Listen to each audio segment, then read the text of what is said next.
Bismillahirrahmanirrahim. Assalamualaikum warahmatullahi wabarakatuh.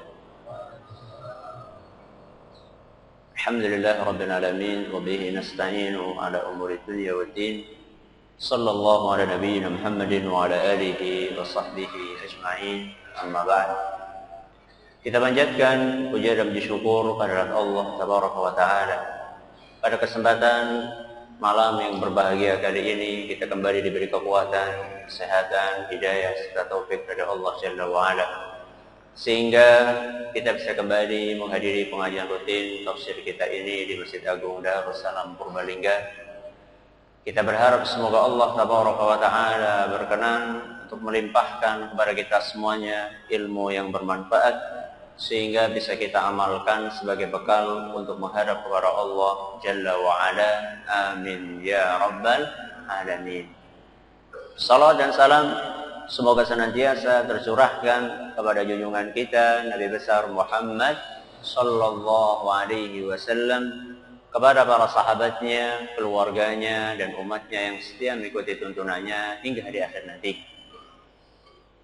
Para hadirin sekalian yang kami hormati dan juga segenap pendengar Radio Insani FM di Purbalingga dan sekitarnya, para pendengar Radio Roja di Jakarta, di Bandung, di Lampung, dimanapun Anda berada, para pendengar Radio Kita FM di Cirebon dan sekitarnya, serta para pemirsa Yupi TV dimanapun Anda berada. Pada pengajian yang telah lalu kita sudah menyelesaikan pembahasan tentang tafsir ayat yang kedua dari surat At-Takatsur. Saat itu kita menjelaskan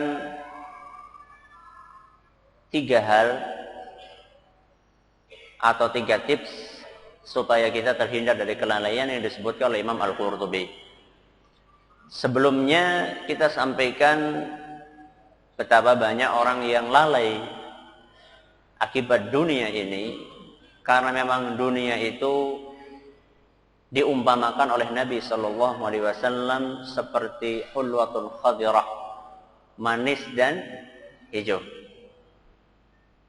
Apa kemiripan antara dunia dengan warna hijau?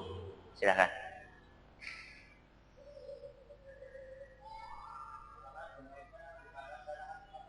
Bagus. Silakan. Dunia itu enak dipandang dan juga akan cepat layu seperti warna hijau yang kemudian menguning, lama-lama akan pupus. Kemudian pertanyaan berikutnya, Imam Al-Qurtubi menyebutkan 3 tips untuk mengakhiri kelalaian. Sebutkan 3-tiganya. Ya. Ya. Ya. Sudah praktek? Yang pertama mengingat kematian. Yang kedua, apa yang kedua?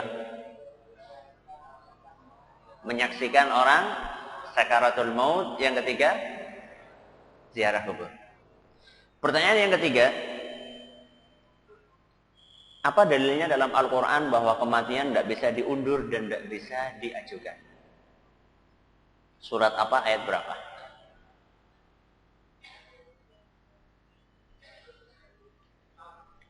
Ya. Surat Al-A'raf. Surat apa? Surat Az-Zumar. Hah? Surat Luqman. Bukan tuh. Ya. Luqman juga. Bukan. Ya. Ayat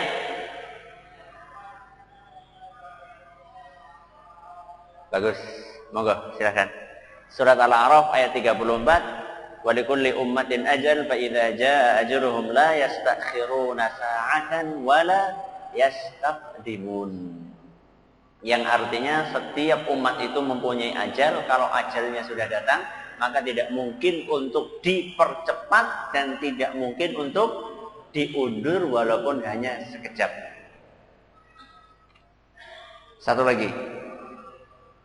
Berziarah kubur akan mengingatkan kita dengan kematian. Makanya di antara doa yang diajarkan oleh Nabi SAW saat ziarah kubur, di dalamnya itu ada redaksi yang mengingatkan kita dengan kematian. Siapa yang hafal doa tersebut?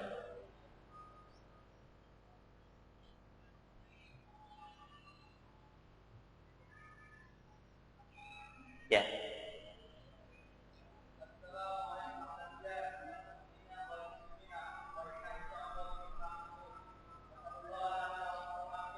Bagus, monggo. Assalamualaikum ahlad diyar minal mu'minina wal muslimin wa inna insyaallahu bikum lahikun. Ini wa inna insyaallahu bikum lahikun. Kami insyaallah akan nyusul. Kami insyaallah akan nyusul kalian. As'alullah lana wa lakumul afiyah. Aku meminta kepada Allah keselamatan untuk diri kami dan untuk kalian. Ini sedikit mengulang apa yang sudah kita pelajari pada pertemuan yang telah lalu, dan pada kesempatan yang berbahagia kali ini kita akan memasuki pembahasan tentang tafsir ayat yang ketiga dan ayat yang keempat. Para hadirin sekalian kami hormati, dan juga para pendengar serta para pemirsa dimanapun Anda berada. Ayat yang ketiga dan keempat bunyinya apa? Kalla sawfa ta'lamun summa kalla sawfa ta'lamun. Ayat ketiga dan keempat ini intinya peringatan. Intinya apa? Peringatan. Setelah di ayat pertama dan kedua, Allah bercerita tentang kelalaian banyak manusia. Kenapa mereka lalai?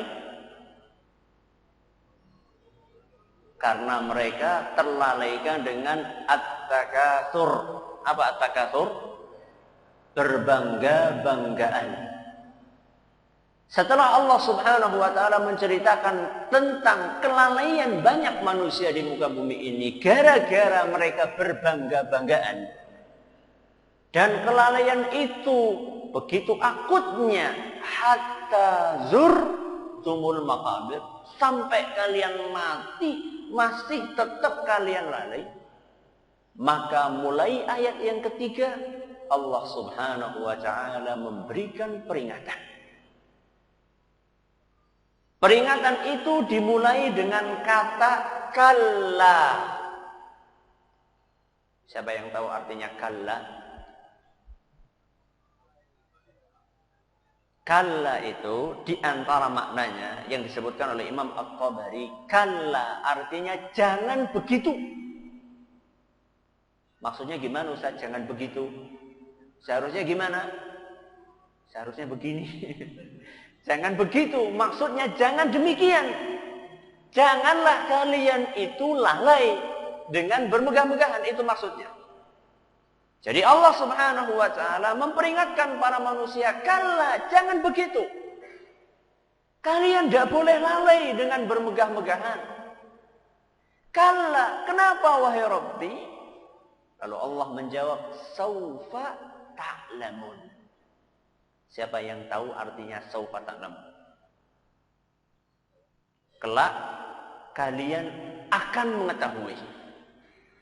Jangan demikian, kelak kalian akan mengetahui. Mengetahui apa? Disebutkan enggak di situ oleh Allah Subhanahu wa taala? Jadi disebutkan. Kalla saufa ta'lamun, artinya letter luck-nya ya. Kalla jangan demikian. Saufa ta'lamun, kelak kalian akan mengetahui. Titik. Mengetahui apa? Bagus. Kata para ulama tafsir, yang akan mereka ketahui adalah akibat. Akibat apa? Akibat at-takatsur.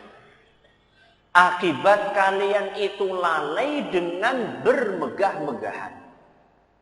Ini ayat yang ketiga. Kalla saufa ta'lamun. Jangan demikian. Kelak kalian akan mengetahui akibat dari kelalaian kalian.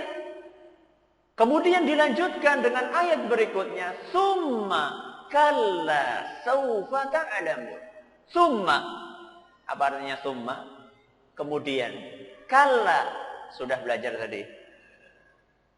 Masa lupa? Kalau kebangetan, kalau barusan lupa. Jangan demikian. Saufa ta'lamun. Kelak kalian akan mengetahui akibatnya. Coba jenengan cermati. Antara ayat ketiga sama keempat ini mirip enggak? Mirip, malah sama ya. Cuma beda apa? Summa tok. Sama ya. Kalau misalnya summanya kita tutup, misalnya akan sama persis antara ayat yang ketiga dengan ayat yang kedua. Kalau sama persis ini, kira-kira maknanya sama enggak? Maknanya sama? Sama apa tidak sama? Coba yang mengatakan sama, angkat tangan.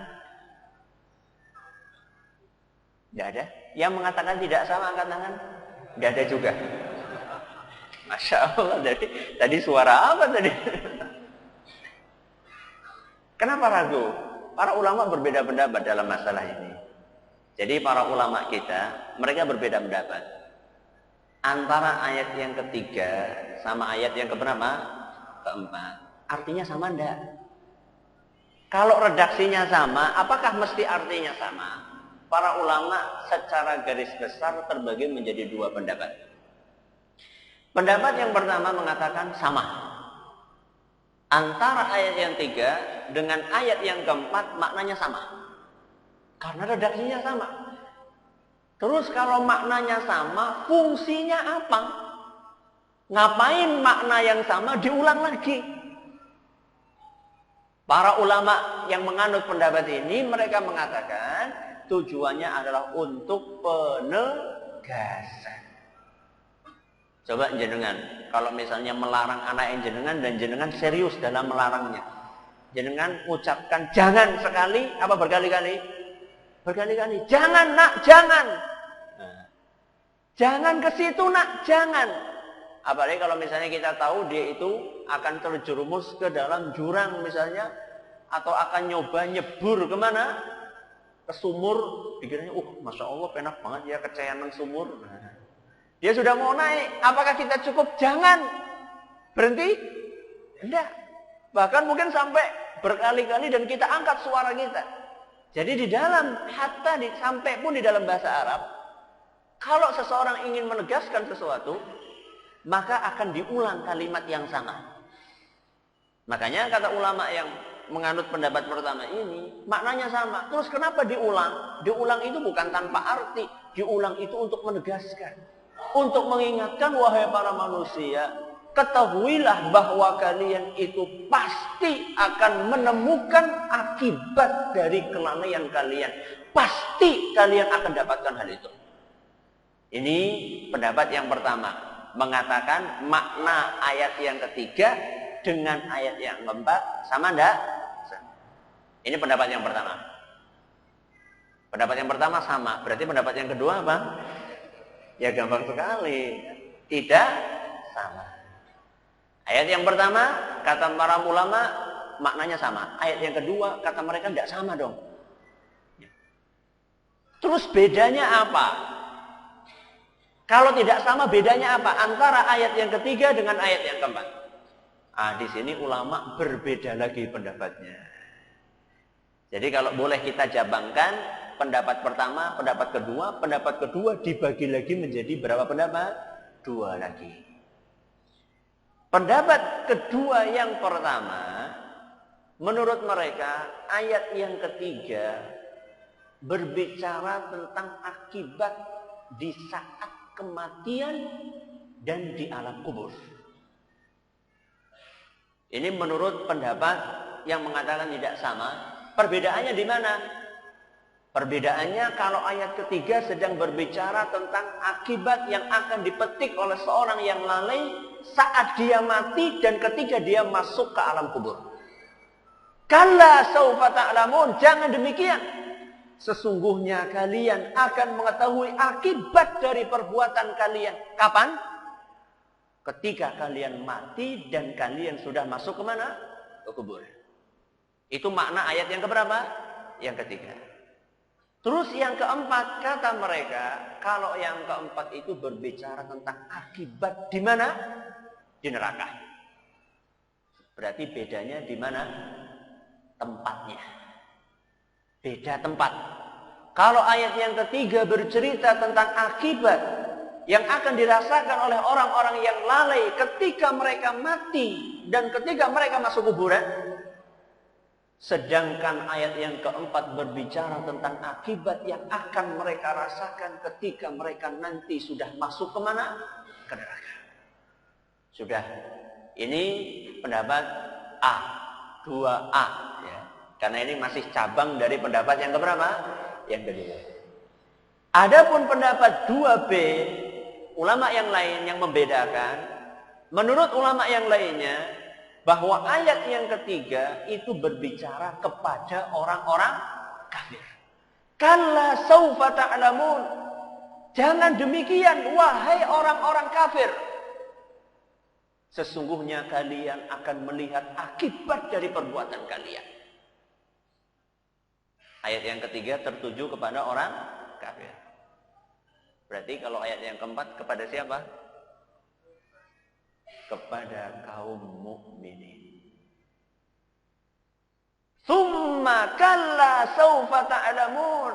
Kemudian kalian, wahai kaum mukminin, juga akan mendapatkan dan melihat akibat dari kelalaian kalian. Berarti ada berapa pendapat sekarang ini? 3 apa 2? 3 apa 2? 2 apa 4? 3. Yang pertama mengatakan sama. Yang kedua pendapat mengatakan tidak sama. Bedanya kalau ayat yang ketiga bercerita tentang akibat kapan? Ketika mati dan di alam kubur. Sedangkan ayat yang keempat menurut mereka akibat di mana? Di neraka. Lalu pendapat yang ketiga mengatakan bahwa tidak sama, cuman bedanya kalau ayat yang ketiga yang dibidik adalah orang kafir, sedangkan ayat yang keempat yang dibidik adalah kaum mukminin. Ini secara global dan sekarang kita akan jelaskan sedikit dari apa yang sudah terpampang di layar. Akibat yang akan dipetik oleh seorang yang lalai ketika dia mati. Ada akibatnya enggak? Sejak malaikat maut mencabut nyawa, sudah ada akibatnya buat mereka yang lalai. Makanya Nabi kita Muhammad SAW dalam sebuah hadis yang panjang, di antara petikan hadis tersebut, beliau bercerita tentang kisah orang kafir yang akan meninggal dunia. Kata Nabi SAW,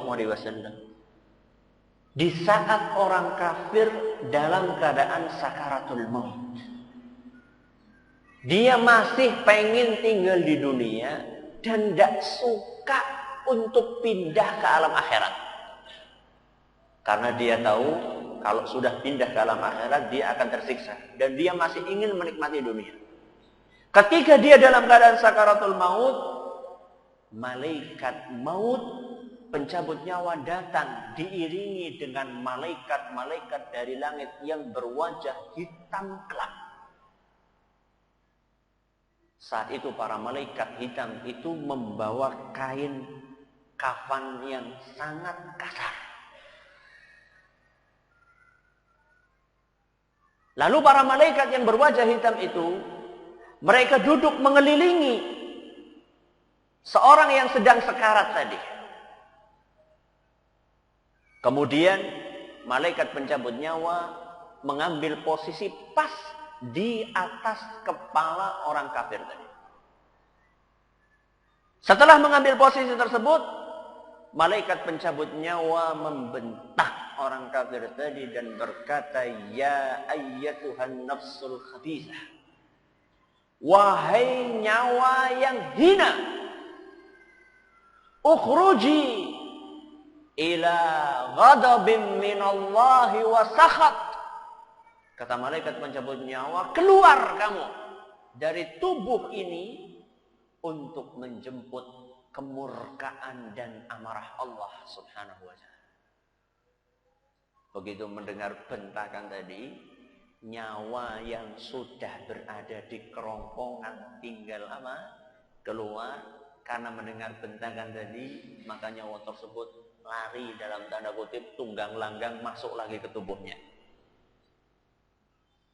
Karena dia nggak mau untuk ketemu dengan Allah dalam keadaan Allah murka. Karena nggak mau keluar, maka malaikat pencabut nyawa memaksa dan mencabut secara paksa nyawa orang kafir tersebut. Diceritakan oleh Nabi SAW bagaimana paksaannya. Kata Nabi SAW, seperti kalau kita melihat ada besi yang memiliki jeruji-jeruji kecantol di kapas yang basah.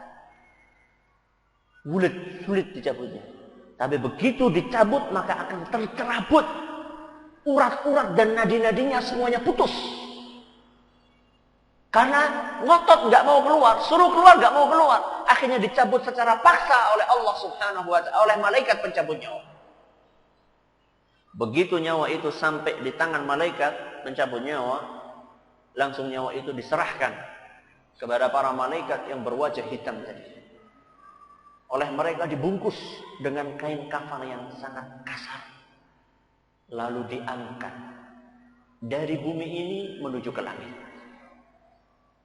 Saat diangkat, terciumlah dari tubuh atau nyawa orang kafir tersebut bau busuk melebihi bangkai yang paling busuk yang ada di muka bumi. Itulah orang-orang kafir yang dulu ketika dunianya mereka baunya wangi, penampilannya keren, beken. Ketika mati, mereka menjadi sangat hina jina. Ketika diangkat, terciumlah bau busuk, melebihi busuknya bangkai yang paling busuk yang ada di muka bumi. Kemudian dibawa oleh para malaikat yang berwajah hitam tersebut untuk menghadap kepada Allah Subhanahu wa ta'ala. Sesampainya di langit yang pertama, ketika minta izin untuk masuk, ditolak oleh Allah Subhanahu wa ta'ala. Dan Nabi SAW membaca firman Allah Azza wa Jalla, la tufattahu lahum abwabus sama. Orang-orang kafir, nyawa mereka itu tidak akan pernah dibukakan pintu langit. Karena tidak pantas untuk masuk langit. Wala yadkhuluna al-jannata hatta yalijal jamalu fi sammil khiyat. Dan orang-orang kafir itu tidak akan pernah masuk surga sampai pun onta masuk kemana? Ke lubang jarum. Artinya apa? Artinya mustahil.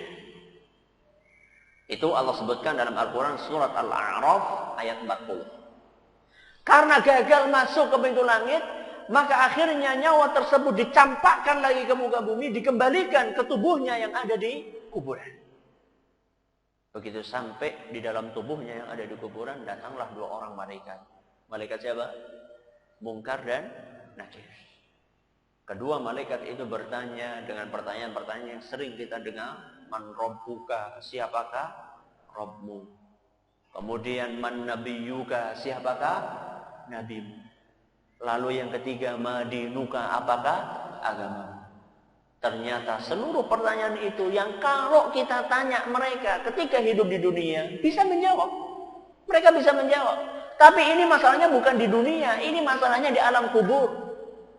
Maka ketika dengan ditanya dengan pertanyaan-pertanyaan yang sedemikian mudahnya, mereka menjawab, la adri, nggak tahu apa itu. Saya nggak tahu siapakah Rabbku, saya nggak tahu apakah agamaku, saya nggak tahu siapakah nabiku. Di dalam riwayat lain disebutkan, sami'tun nasa yaquluna kadza faqultuhu. Aku dengar orang mengatakan seperti ini dan aku ikut-ikutan mengatakannya. Jadi di sini kita memberikan hadis ini memberikan pelajaran kepada kita bahwa keyakinan itu tidak boleh ikut-ikutan. Karena kalau keyakinan itu ikut-ikutan, nanti pada hari kiamat tidak bisa jawab pertanyaan tersebut. Maka hati-hati. Perlu kita bikin pengajian judulnya keyakinan kok ikut-ikutan. Keyakinan itu sesuatu yang diyakini di mana? Hati. Kok bisa ikut-ikutan?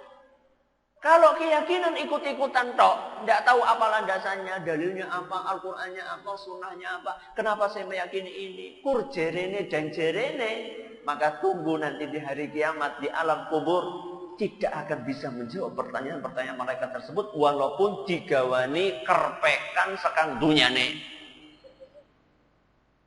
Ya, darani kok bisa ngeprek apa, darani bisa nyontek apa, yo. Siapa yang masih suka nyontek ini?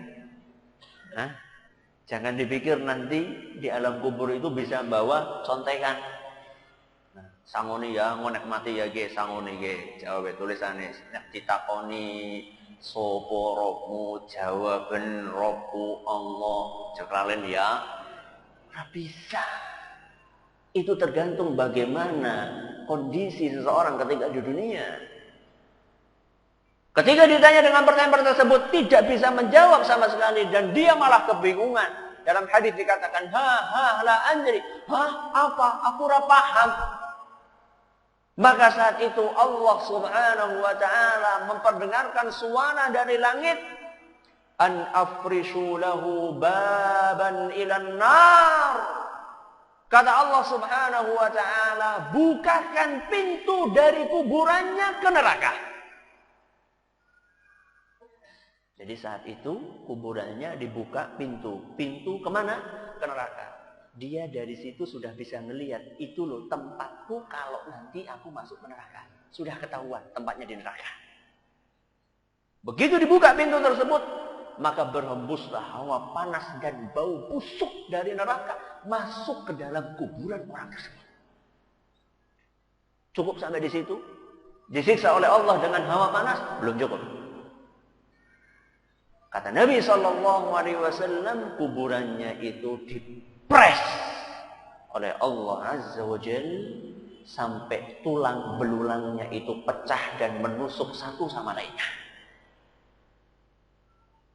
Ketika dia lagi kesakitan dengan rasa yang demikian rupa, Allah Subhanahu wa taala mendatangkan seorang yang sangat jelek wajahnya, sangat busuk baunya, dan compang-camping pakaiannya. Orang kafir itu bertanya, siapa kamu? Saya nggak kenal kamu. Masa nggak kenal sama saya? Saya ini dosa-dosa kamu yang dulu kamu lakukan ketika kamu di dunia. Dan orang yang jelek, yang buruk, yang bau busuk, inilah yang akan menemani orang kafir tersebut di dalam himpitan kuburan seperti itu sampai hari kiamat. Ini akibat yang akan mereka petik ketika mereka di mana? Di kuburan. Kalla sawfa ta'lamun. Ini baru di mana? Baru di kuburan. Summa kalla sawfa ta'lamun. Kemudian kalian akan mengetahui akibat dari kelalaian kalian nanti lagi masih ditambah di mana? Di neraka. Dan itu tidak ada apa-apanya. Siksaan yang kalian rasakan di kuburan dibandingkan dengan siksaan yang akan kalian rasakan nanti di hari kiamat di neraka. Jadi tadi apa yang kita lihat, orang-orang yang dihimpit dengan himpitan kuburan, dipres oleh Allah, kemudian dibukakan pintu ke neraka, lalu mencium bau busuk, merasakan manas, kemudian juga ditemani oleh seorang yang sangat jelek rumahnya. Itu belum ada apa-apanya dibandingkan dengan siksaan di neraka. Siksaan di neraka jauh lebih berat. Makanya para ulama mengatakan bahwa yang kedua, summa kalla sawfa ta'lamun, itu lebih berat daripada yang pertama. Makanya dalam Al-Quran, apa dalilnya Ustaz kalau siksaan di neraka itu lebih berat daripada siksaan di kuburan? Dalilnya antara lain Al-Quran surat Al-Mu'min ayat 45 sampai 46. Surat apa? Al-Mu'min ayat berapa? 45 sampai 46. Siapa yang tahu nama lain surat Al-Mu'min? Apa? Surat Ghafir. Surat apa? Ghafir. Jadi kalau misalnya nanti di Quran cari-cari Al-Mu'min tidak ada, cari surat lain namanya surat Ghafir. Cari surat Ghafir tidak ada, cari berarti namanya surat Al-Mu'min.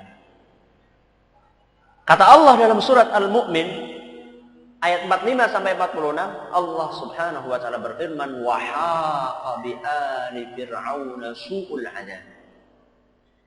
Fir'aun beserta kaumnya dikepung dengan azab yang sangat buruk. Apa azab tersebut?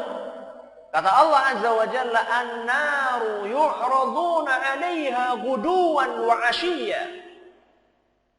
Setiap pagi dan sore api neraka itu ditampakkan, dikelilingkan kepada Fir'aun dan para pengikutnya. Jadi sekarang ini mulai dari Fir'aun itu tenggelam sampai sekarang dia sudah disiksa oleh Allah Subhanahu wa taala setiap pagi dan sore. Setiap hari. Fir'aun mati kapan? Tahun berapa? Tidak tahu. Sama. Tidak tahu juga sih. Tapi yang penting sudah apa? Sudah lama. Jadi Fir'aun itu siksaannya sudah begitu lama dia merasakan. Siksaan di alam barzakh. Dan itu belum apa-apa. Kata Allah Subhanahu wa taala, "Wa yauma taqumus sa'atu adkhilu ala fir'auna asyaddal 'adzab." Nanti pada hari kiamat akan dikatakan kepada Fir'aun dan kaumnya, masuklah kalian ke dalam azab yang jauh lebih pedih daripada yang kalian rasakan sekarang. Jadi ini ayat menunjukkan bahwa siksaan di hari kiamat itu lebih berat daripada siksaan di alam kubur. Makanya Allah mengulang firman-Nya, "Kalla saufa ta'lamun, tsumma kalla saufa ta'lamun." Yang pertama berbicara tentang akibat di mana? Di kuburan. Yang kedua berbicara tentang akibat di dalam neraka. Itu dalil dari Al-Quran. Surat apa tadi? Al-Mu'min ayat 45 sampai 46. Dalil dari hadis Nabi SAW yang menunjukkan bahwa siksaan di neraka lebih parah, lebih berat daripada siksaan di alam kubur. Sebuah hadis yang diriwayatkan oleh Imam At-Tirmidzi. Hadis ini dinilai hasan oleh Syekh Al-Albani. Diawali dengan sebuah kisah Utsman bin Affan radhiyallahu anhu. Utsman kalau lagi berkunjung ke kuburan nangis. Saking banyaknya air mata yang mengucur sampai jenggotnya itu basah kuyup. Kalau jenggot basah kuyup itu artinya nangisnya banyak, apalagi jenggotnya orang Arab, bukan jenggotnya kayak kita ini yang cuma 1, 2, 3 enggak. Tapi orang Arab tuh jenggotnya lebat, kok sampai basah kuyup, itu berarti nangisnya beneran. Maka ditanya suatu saat sama salah seorang yang melihat Utsman nangis ketika datang ke kuburan. Kata orang tersebut, "Tadhkurul jannata wan nar wa la tabki wa tabki min hadha." Kata orang tersebut, "Utsman, kamu ketika mengingat surga dan neraka tidak nangis. Kenapa ketika kamu ziarah kubur kamu nangis? Kenapa justru ketika kamu ziarah kubur nangis, ketika kamu ingat surga dan neraka kamu tidak nangis?" Kata Utsman bin Affan, "Sami'tu an-nabiyya sallallahu alaihi wasallam yaqul." Karena saya pernah mendengar Nabi sallallahu alaihi wasallam bersabda, "Innal qabra awwalu manzilin min manazilil akhirah." Karena saya pernah mendengar Nabi sallallahu alaihi wasallam berkata, sesungguhnya kuburan itu merupakan pintu pertama masuk ke mana? Ke akhirat. Fa in naja minhu fama ba'dahu aisar. Seandainya seorang masuk ke kuburan dia selamat. Artinya dia selamat dari siksaan kubur, maka perjalanan berikutnya akan jauh lebih mudah. Itu orang yang selamat. Berarti kebalikannya. Fa in lam yanju. Kalau misalnya di kuburan saja tidak selamat, fama ba'dahu asyad. Maka sesungguhnya perjalanan berikutnya jauh lebih sulit dan siksaannya lebih kejam. Hadis riwayat Tirmidzi dinyatakan hasan Rasulullah. Berarti ini pendapat yang kedua mengatakan bahwa kalla saufa ta'lamun. Ayat yang ketiga berbicara tentang akibat di mana? Di kuburan. Ayat yang keempat berbicara tentang azab di neraka. Nah, sekarang yang agak mungkin membingungkan sebagian orang itu pendapat yang terakhir itu. Ayat ketiga tertuju kepada orang kafir, ayat keempat tertuju kepada kaum mukminin. Kalau orang kafir ya insya Allah kita mudeng Ustaz. Tapi kok siapa? Kaum mukminin. Kok kaum mukminin juga masuk ke sini Ustaz? Gimana sih? Kalau orang kafir kita jelas wajar lah orang kafir diancam ya. Tapi orang iman kok diancam? Gimana Ustaz? Pertanyaan ini mirip kayak pertanyaan sebagian orang, bukankah kita orang Islam sudah berada di jalan yang lurus? Sudah belum? Sudah. Islam itu jalan yang lurus. Kalau kita sudah berada di jalan yang lurus, kenapa setiap hari kita berdoa? Ihdinas siratal mustaqim. Tunjukkanlah kepada kami jalan yang lurus. Gak gemen-gemen. Minimal kita berapa kali? Berapa kali? 17 kali? Semuanya yang hadir di sini 17 kali minimal? Alhamdulillah. Harus seminggu sepisan, Bok. Ada sebagian orang golek jaluk kur seminggu ping loro tok. Aman? Salat Jumatan 2 rakaat tok. Malah ana sing lebih parah maning, setahun kur ping 4 tok. Ini orang yang beriman, yang benar-benar beriman, minimal dalam sehari dia berdoa, ihdinas siratal mustaqim, tunjukkanlah kepada kami jalan yang lurus. Loh kurang apa sih Bok? Dewek wis lurus? Nah, kira-kira pertanyaan mirip dengan seperti itu. Apakah orang yang beriman masih perlu untuk diingatkan? Jawabannya sangat perlu. Kenapa? Karena orang yang beriman juga akan digoda. Oleh siapa? Oleh setan. Justru malah biasanya godane wong beriman gue lebih gede tinimbang wong kafir. Kok bisa sih? Kenapa orang yang beriman malah godaannya lebih gede daripada wong kafir? Kenapa?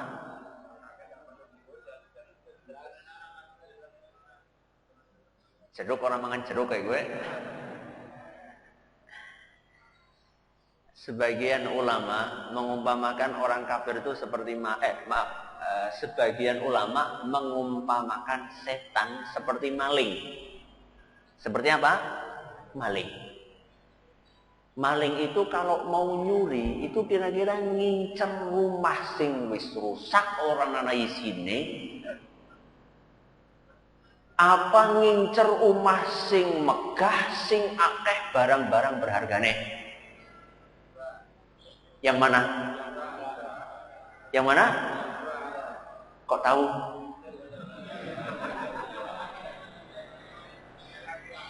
Ya maklum Ustaz, bukan berdasarkan pengalaman Ustaz. Bukan. Tapi ya secara logika itu yang namanya maling, ya mesti golek omah sing apik. Sing ana isine. Orang mungkin maling gue golek omah sing rusak, sing bodol, sing ora ana isine. Bisa dipahami analoginya? Apa coba? Kalau orang kafir itu tidak ada isinya. Mau diambil apanya orang kafir? Ya. Sudah rusak. Kayak rumah rusak, tidak ada isinya. Tidak ada yang menarik. Kalau orang yang beriman menarik untuk digoda. Karena dia memiliki sesuatu yang sangat berharga, yang sangat mahal. Apa itu? Iman. Jadi, setan gue harus nyolong iman? Bukan. Setan ini ingin merusak iman. Apa tujuannya setan merusak iman? Berbala. Mencari apa? Teman. Mencari teman di mana? Di neraka. Jadi ini memberikan pelajaran kepada kita bahwa kalau kita sudah beriman, Itu tidak berhenti sampai di situ. Oh, yang wis Islam lah yang mesti mlebu surga. Ora salat ya ora apa-apa. Sementing wis Islam. Islam apa nih Pak? KTP nih. Apa ingane nang hari kiamat ku arep sangu KTP? Menghadap kepada Allah, ya Rabbi, iki sanguku KTP. Ya. Jadi ketika kita sudah beriman, itu kita masih tetap dituntut untuk berhati-hati. Karena bisa jadi orang beriman dia lalai. Mungkin enggak? Mungkin. Jangankan berbicara masalah lalai. Keislaman kita saja tidak ada yang jamin loh. Kita itu masih tetap beragama Islam sampai kita mati. Apa jenengan kita punya jaminan? Oke, kok Arab Islam nanti mati. Apakah kita punya jaminan seperti itu? Tidak ada. Jangankan sampai mati. Sampai besok saja tidak ada jaminan. Tidak ada jaminan kita sampai besok masih beragama Islam. Sebagaimana ditegaskan oleh Nabi kita Muhammad SAW. Dalam sebuah hadis yang diriwayatkan oleh Imam Muslim. Kata beliau SAW, badiru bil a'mal. Kata Nabi SAW, bersegeralah kalian untuk beramal. Cepat-cepatlah kalian untuk beramal. Berlomba-lombalah kalian untuk beramal. Fitanan ka qita'il lailil muzlim. Cepat kalian beramal sebelum datangnya fitnah-fitnah. Seperti lapisan-lapisan malam yang gelap gulita. Kalau sudah datang masa fitnah, kata Nabi SAW, yusbihur rajulu mu'minan wa yumsi kafiran. Kalau sudah datang masa fitnah, seseorang di pagi harinya masih beriman, sore harinya dia sudah kafir. Jadi cepat sekali agama itu berubah. Kemudian kata Nabi SAW, au yumsi mu'minan wa yusbihu kafiran. Ada sebagian orang sorenya masih beriman, paginya sudah kafir. Kenapa? Kata Nabi SAW, yabi'u dinahu bi'aradin minad dunia. Karena orang tersebut telah menjual agamanya dengan sesuatu yang sifatnya duniawi atau gemerlapnya dunia. Maka ini memberikan pelajaran kepada kita bahwa kita walaupun sudah beragama Islam, ya cukup hanya sekedar pakai label. Kita harus terus beramal, menjauhi kelalaian. Jangan sampai kalau kita lalai sedikit tarik lagi, ya. Ke jalan bengkok sedikit tarik lurus lagi. Jangan sampai kita membiarkan diri kita di dalam pusaran kelalaian sampai akhirnya naudzubillah min dzalik akan mati dalam kelalaian. Tapi kita terus beramal, jatuh kita terbangun lagi, maksiat kita tobat lagi, maksiat tobat lagi, jatuh bangun, terus bangun. Jangan berhenti bangun, jangan berhenti tobat kecuali ketika kita sudah dijemput oleh ajal kita. Saat itulah kita baru selesai untuk berusaha keras mengumpulkan pundi-pundi pahala insyaallah. Dan jangan lupa untuk berdoa agar dikaruniai keistiqomahan oleh Allah Azza wa Jalla. Ada pertanyaan? Silakan.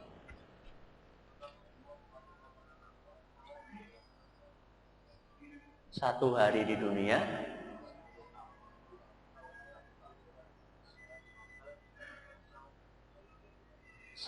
dunia sama 1 tahun sama dengan 1 tahun di akhirat. Bukan 1 tahun, 1000 tahun. Di dalam beberapa ayat, ka'alfi sanatin, seperti 1000 tahun. Di dalam ayat yang lain, khamsina alfasanah, 50.000 tahun. Para ulama menjelaskan itu beda kondisinya, karena perjalanan di alam akhirat itu nggak cuma 1 episode, ada beberapa episode. Di dalam sebagian episode 1 hari sama dengan 1000, di episode yang lain 1 hari sama dengan berapa? 50.000.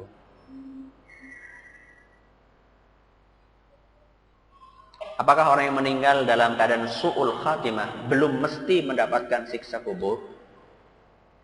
Kalau orang su'ul khatimah, dia akan mendapat siksa kubur. Tapi su'ul khatimah itu kita menilai secara lahiriahnya, ya. Adapun hakikatnya belum tentu, ya. Kadang-kadang ada orang yang semasa hidupnya banyak maksiat, tahu-tahu sebelum meninggalnya dia bertobat dan kita tidak tahu tobatnya, ya. Itu seperti itu. Jadi tapi kalau dia su'ul khatimah, ya dia akan mengalami siksaan kubur. Wallahu taala a'lam wa a'lam. Subhanakallahumma bihamdika asyhadu an la ilaha illa anta astaghfiruka wa atubu ilaik. Terima kasih atas perhatiannya. Mohon maaf segala kekurangannya. Assalamualaikum warahmatullahi wabarakatuh.